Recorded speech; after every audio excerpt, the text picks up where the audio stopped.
नमस्कार दोस्तों, मैं विपुल व्यास आप सभी का मेरे YouTube चैनल विपुल्स एकेडमी की ऑफ सक्सेस पर स्वागत करता हूं।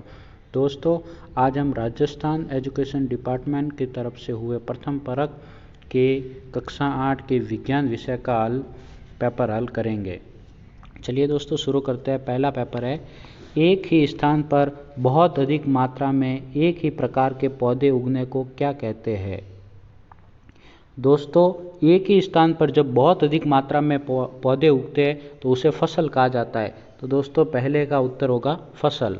दोस्तों दूसरा प्रश्न है कि निम्नलिखित में से कौन सा एक खरीफ की फसल नहीं है, और खरीफ की फसल उगाई जाती है गर्मी में, तो इसमें से आपको देखना है कौन सी फसल गर्मी में नहीं उगाई जाती है। तो दोस्तों दूसरे का आएगा स, गर्मी का मतलब जुलाई में, तो दूसरे का आ जाएगा स, चना। चना जो है दोस्तों सर्दियों में उगाई जाती है। तीसरा प्रश्न है कि आधुनिक यंत्र जिसका बुवाई में उपयोग होता है, मतलब आपको ऐसा यंत्र बताना है जिसका बुवाई में उपयोग किया जाता है। तो कल्टीवेटर नहीं, इसका जुताई में किया जाता है। तो इसका ऑप्शन उत्तर है दोस्तों सीड ड्रिल। सीड ड्रिल जो है कल्टीवेटर की सहायता से ही बनता है, तो इसका सही उत्तर हो जाएगा सीड ड्रिल। चौथा प्रश्न है दोस्तों कि निम्नलिखित में से कौन सा एक रासायनिक उर्वरक नहीं है। तो इसमें से आपके 2,4-D ये ब वाला ऑप्शन ये रासायनिक उर्वरक नहीं है, ये एक खरपतवार नाशी है। खाद के बारे में क्या सही नहीं है। तो खाद प्राकृतिक है, गोबर से बनती है, पत्तियों से सड़कर बनती है। और इसका दोस्तों द ऑप्शन है कि यह मिट्टी को ह्यूमस नहीं देती है, ये गलत है, यह मिट्टी को ह्यूमस प्रदान करती है। छठा प्रश्न है कि सिंचाई का पारंपरिक साधन है, मतलब इसमें से आपको सिंचाई का पारंपरिक साधन बताना है। तो सिंचाई का पारंपरिक साधन है पहला उत्तोलक तंत्र, ये भी है, चैन पंप ये भी है, ड्रिप तंत्र ये नहीं है, और द है रहेट, तो ये भी है। तो दोस्तों ये प्रश्न आपके गलत है। ये प्रश्न ये होना चाहिए था कि सिंचाई का पारंपरिक साधन नहीं है या फिर सिंचाई का आधुनिक साधन है, ऐसा प्रश्न होना चाहिए था। तो इसके ऑप्शन तीनों आ जाएंगे, अ, ब और द, पारंपरिक साधन ये तीनों है। दोस्तों इसका प्रूफ मैं आपको दे देता हूँ, ये तीनों ऑप्शन में है। दोस्तों देखिए यहाँ पे ये पूरा दिया हुआ है, ये सिंचाई के पारंपरिक तरीके, मोट, चैन पंप, डेकली और रहेट। रहेट को उत्तोलक तंत्र भी कहा जाता है। तो ये सब है, तो ये प्रश्न दोस्तों आपके छठा प्रश्न गलत है। सातवां प्रश्न देखते हैं हम कि बीज के भंडारण से पहले उसमें क्या निकालना जरूरी है। तो बीज के भंडारण से पहले उसमें से नमी निकालना बहुत ही जरूरी है।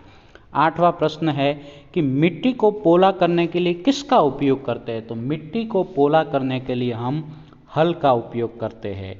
नौवां प्रश्न है कि फसल के साथ उगे हुए अवांछनीय पौधे क्या कहलाते हैं। तो फसल के साथ जो अवांछनीय पौधे उगते हैं उन्हें खरपतवार कहा जाता है। फसलों को कितने भागों में बांटा गया है। तो फसलों को एनसीईआरटी की जो अभी किताब है उसके हिसाब से तो 2 भागों में बांटा गया है, और जो पिछले साल जो 2 साल पहले जो आरबीएससी चलती थी उसमें 3 भागों में था। तो अभी एनसीईआरटी के हिसाब से देखें तो फसलों को 2 भागों में बांटा गया। मिट्टी तैयार करने से क्या अभिप्राय है। तो मिट्टी तैयार करने से अभिप्राय है मिट्टी को पोला करना, इसका सही आंसर हो जाएगा ब, मिट्टी को पोला करना। 12वां प्रश्न है कि मिट्टी तैयार करना सहायता करती है, मतलब मिट्टी जो तैयार करते हैं उससे क्या हमें फ़ायदा होता है, लाभ बताना है। जड़ को गहराई तक जाने में बिल्कुल सही है, जड़ों द्वारा आसानी से श्वसन करने में ये भी सही है, पानी आसानी से मिट्टी में अवशोषित होने में ये भी सही है। तो इसका हो जाएगा 12वें का द, ये सभी सही है। सूक्ष्म जीव नहीं है, इसमें से कौन सा सूक्ष्म जीव नहीं है। तो दोस्तों अमीबा, पैरामीशियम, प्रोटोजोआ ये सभी सूक्ष्म जीव होते हैं, लेकिन मशरूम सूक्ष्म जीव नहीं है। डेंगू वायरस का वाहक है मक्खी, मादा एनाफिलीज मच्छर, प्रोटोजोआ या मादा एडिज मच्छर। तो इसका हो जाएगा मादा एडिज मच्छर डेंगू वायरस का वाहक है।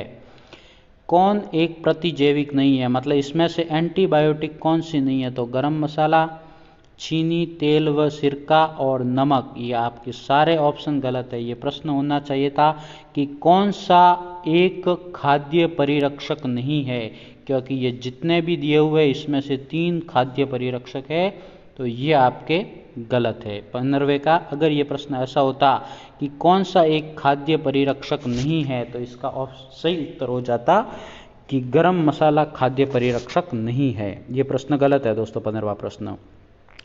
एल्कोहल किसकी सहायता से बनती है? तो एल्कोहल किण्वन प्रक्रिया कहलाती है और चीनी से एल्कोहल बनाने की प्रक्रिया को किण्वन कहते हैं और यीस्ट कवक का उपयोग में लिया जाता है और यीस्ट कवक का अर्थ होता है खमीर। तो 16वें का हो जाएगा ब। निम्नलिखित में से कौन सी दवा ज्वर नाशक है? ज्वर नाशक मतलब बुखार आने पे कौन सी दवाई ली जाती है, वो आपको बताना है। तो इंसुलिन नहीं है, शराब नहीं है, स्ट्रेप्टोमाइसिन ये भी नहीं है, ये दोस्तों एंटीबायोटिक होती है प्रतिजैविक। तो इसका सही उत्तर हो जाएगा द। पैरासीटामोल एक ज्वर नाशक दवाई होती है। प्रोटोजोआ के कारण होने वाला रोग है। प्रोटोजोआ के कारण कौन सा रोग होता है? तपेदिक टीबी नहीं होता है, ये जीवाणु के कारण होता है। पोलियो ये भी जीवाणु के कारण होता है। टाइफाइड ये भी जीवाणु के कारण होता है। तो मलेरिया, हाँ ये मलेरिया जो है प्रोटोजोआ के कारण होने वाला रोग है।